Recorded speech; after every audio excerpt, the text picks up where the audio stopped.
Welcome to the June 30th Metro Musky Report here with our land and water. We are on the back half of the open water bite. And what that means is that fish are being caught both over open water and on weed edges right now. So those fish that have recovered from spawn are starting to move up into those weed edges, and the ones that are really close or not quite there are still sitting over open water. I've heard of fish being caught both areas.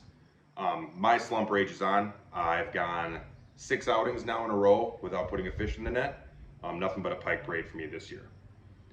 Typically, we would jump into locations right now where we would go and say, where can you find muskies right now? But as I mentioned, they're kind of scattered right now. They're over open water, they're on weed edges, they're in between a cast length off. So what we're gonna do is we're gonna break down a lake and we're gonna kind of give you a look into, if I was gonna go try to target these muskies right now, what kind of strategy would I apply to get on fish quickly?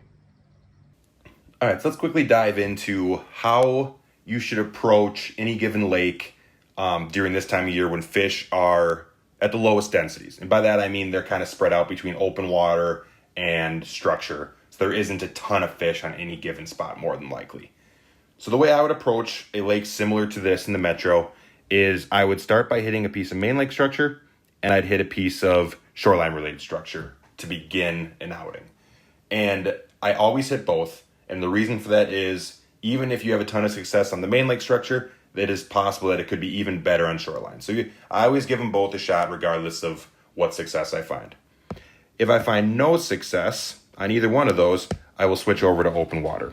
And I will check the tips of points for bait. And the reason for that is that's the highest concentration of bait we found this spring. They've been congregating off the tips of points and wherever that wind is blowing. And if you need a little bit more information on fishing the open water, check out last week's Metro Musky Report. I'll link that right here because that is where we had the greatest open water bites so far this year, and that's where we kind of break down some of those things.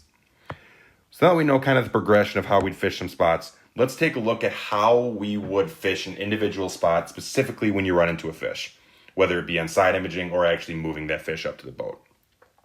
So let's take a piece of this piece of structure. So what we have here is a main lake piece of structure, and if I were to fish this structure, it'd be pretty straightforward. You just basically follow the contour, fish that edge. Now, where things get interesting is the way you should approach this. If you have 2 people in the boat, run one fast, aggressive lure in the front, one methodical in the back. And I'll get into the details of why you should do that in our lure presentation, in our lure breakdown. So what's interesting is if you're fishing solo, you should apply a similar tactic, but it's going to be dependent on when you see it or mark a fish. So let's say you're solo, you're fishing this piece of structure, and you mark a fish right here.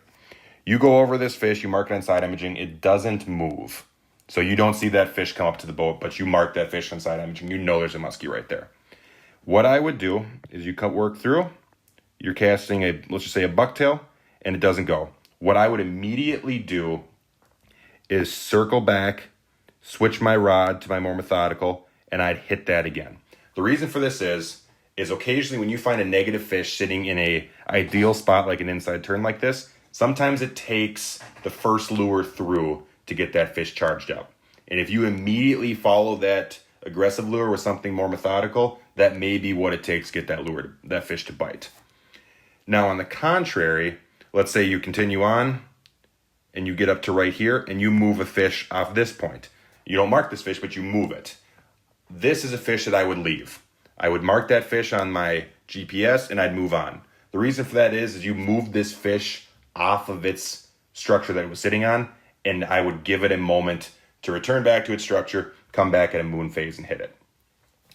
Now, when you're fishing with 2 people, I consider both of these to be the same scenario where whether or not you mark a fish on side imaging like this inside turn or move a fish off this point, I would leave that fish and come back at a moon phase. The reason I wouldn't circle back on a fish that wasn't moved is because typically if you cast at this fish with both a aggressive presentation and then a slow methodical presentation, odds are that fish needs an attitude change before it's going to bite. So you're better off leaving that fish be, know where it is, and then come back on it when there's a good moon phase or a sunset or a predictable pre-front type window that you can capitalize on. Because if you just continuously throw different lures on that, there's a chance that eventually you might move that fish off the spot by harassing it. And you're better off coming back and knowing where that fish is. This is a presentation that can be used pretty well into summer, especially post cold front, times where fish may be a little more negative.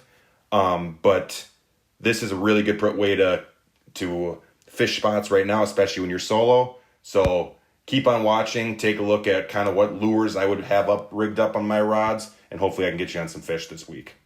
So another note on location, if the lake that you fish or lake that you're going to be fishing has significant bug hatches, that will pull muskies off of weed edges over the open water or wherever that bug hatch is taking place. If there is a significant bug hatch, it can create a really good bite in a concentrated area for a short period of time. So definitely be on the lookout for bug hatches this time of year. So as I mentioned when we broke down our strategy, you want to have a flashy attention grabber in the front, slow methodical lure in the back, or two different setups with one of each of those things on them if you're fishing solo. So what I'm going to quickly go through is what I have set up on my rods right now, as well as some different options that you can run on each of those setups. So first, let's look at the front of the boat. Right now I have this bucktail on my fast rod. This is a really loud, heavy bucktail that I'm kind of playing with, a prototype. It's got a number 8 in the front, 2 9s in the back, orange and black, flashy skirt. Just a great attention grabber. A lot of thump in the water to really get those fish looking up, the negative fish for sure. And could get a reaction strike out of fish that are already charged up. Another option this time of year is a topwater. You know, a topwater, if anything's gonna get a fish looking up, it's a topwater. This is obviously a Cannonball Junior. Quick tackle tip on a Cannonball Junior. I don't have it rigged up this way right now, but if you add a split ring to this front hook, you can get actually a tick like a pacemaker on your Cannonball Juniors as well. In the back of the boat, or your second setup for a more methodical approach, right now I have a pounder setup. This is something where I'm kind of going for the whole giant easy meal approach. This is obviously the mother of pearl color from Thorn Brothers. But you can downsize this as well if you don't want to throw a pounder. And some other options are something like, this is an 11-inch whale tail with a weight on it. I like this idea because I don't think fish see that many of these. So I like having a weight on it because if you have a negative fish, you're going to want to get it down right in front of their face. And another option is the classic regular Medusa. You know, this is something I love upripping these, so that can trigger a strike on a negative fish, especially once you've got it charged up with a flashy bucktail or a loud topwater. Weather coming up this week, we're supposed to have some more wind. It's been a windy spring, windy early summer, so pay attention to your wind, fish your wind-blown stuff. Fish yesterday's wind if you have channels and neck down areas. Rig up a bucktail or a topwater on one rod, rig up something slow like rubber or a dive and rise is another good option for a slow lure, and you should be able to find fish this week.